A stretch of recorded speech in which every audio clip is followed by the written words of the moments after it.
बिस्मिल्लाहिर्रहमानिर्रहीम अस्सलाम वालेकुम। आज मैं आपसे शकरकंदी सैलेड की रेसिपी शेयर करूंगी और शकरकंदी के फ़वाइद हम डिस्कस करेंगे। क्या ये वाकई वेट लॉस करती है, हम इसे कैसे इस्तेमाल कर सकते हैं। अगर शकरकंदी का इस्तेमाल स्नैक्स में किया जाए तो इससे वज़न बढ़ना शुरू हो जाता है।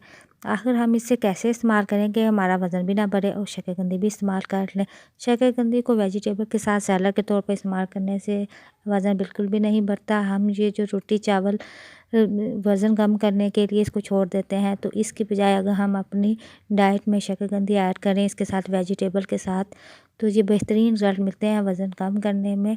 शकरकंदी ना सिर्फ वेट लॉस करने में हेल्प करती है बल्कि इससे हमारी बॉडी को बहुत से बेनिफिट्स मिलते हैं। इसमें भरपूर मिकदार में विटामिन सी होता है जो हमारी स्किन के लिए भी बहुत अच्छा है। शकरकंदी में ऐसे बहुत से एंटीऑक्सीडेंट्स होते हैं जो कैंसर के ख़िलाफ़ मुज़ाहमत का काम सर अंजाम देते हैं।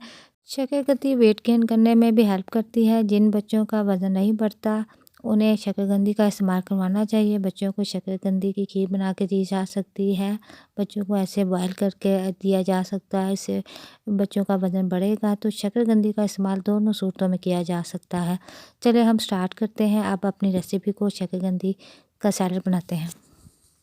यहाँ पर एक बाउल में हम 1 बाउल चने ऐड करेंगे, बॉयल चने, जिन्हें हमने अच्छी तरह से ओवरनाइट भिगो के बॉयल कर लिया था। और एक दरमियानी साइज़ की बारीक कटी प्याज, 1 कप बारीक कटी बंद गोभी, साथ हम शिमला मिर्च और बारीक कटी हुई गाजरें ऐड करेंगे। हम अपनी पसंद की कोई भी वेजिटेबल ऐड कर सकते हैं। अब 1 कप बॉयल शकरकंदी ऐड करेंगे। जब सर्दी का मौसम होता है तो शकरकंदी इस्तेमाल करने को बहुत दिल करता है। अगर इसको स्नैक्स के तौर पर इस्तेमाल किया जाए तो इससे वज़न बढ़ता है, लेकिन अगर हम इसको सैलड के तौर पर वेजिटेबल के साथ यूज़ करेंगे तो फिर वज़न ये नहीं बढ़ने देगी बल्कि इससे वज़न कम होगा। शकरकंदी में विटामिन सी भरपूर मिकदार में होता है। ये विटामिन सी का बहुत बड़ा सोर्स है। हमारी बॉडी के लिए विटामिन सी बहुत ज़रूरी है। इससे हमारी बॉडी में जो जहरीले मवाद होते हैं इससे इसको निकलने में मदद मिलती है। अगर कोई ज़ख़म या चोट हो तो वो भी विटामिन सी जल्दी ठीक करने में मदद देता है। अब हम यहाँ पर थोड़ी सी हम इसमें काली मिर्च ऐड करेंगे और साथ ही हम इसमें बिल्कुल एक छोटी सी चुटकी सी काला नमक ऐड करेंगे।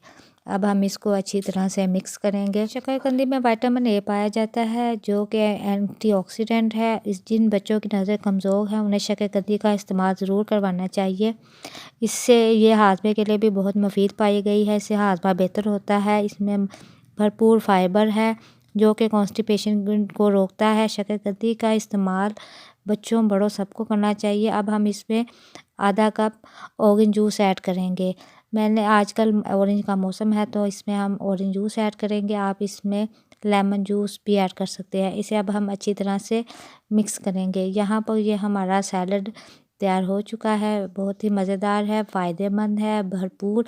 अगर हम इसको वेट लॉस के लिए इस्तेमाल करेंगे तो हम इसमें शकरकंदी की मिकदार कम रखेंगे और वेजिटेबल्स और चने वगैरह ज़्यादा इस मिकदार में इस्तेमाल करेंगे। वेट लॉस के लिए अगर इस्तेमाल किया जाएगा तो इसे सिर्फ लंच में या डिनर में हम इस्तेमाल करेंगे, लेकिन इसके अलावा हम और कुछ नहीं खाएंगे। सिर्फ इसी को एज ए एक टाइम का खाना मील के तौर पर इस्तेमाल करेंगे। शकरकंदी सैलड को किसी भी वक्त इस्तेमाल किया जा सकता है, लेकिन अगर वेट लॉस करना है तो इसका बेहतरीन वक्त रात का है। रात को खाने में ये सैलड इस्तेमाल करें, रोटी चावल नहीं खाना, तो इससे इजीली वज़न कम हो जाएगा। ये बेहतरीन सलाद है, इसे इस्तेमाल करें, इसके बेहतरीन नताइज मिलते हैं वज़न कम करने में।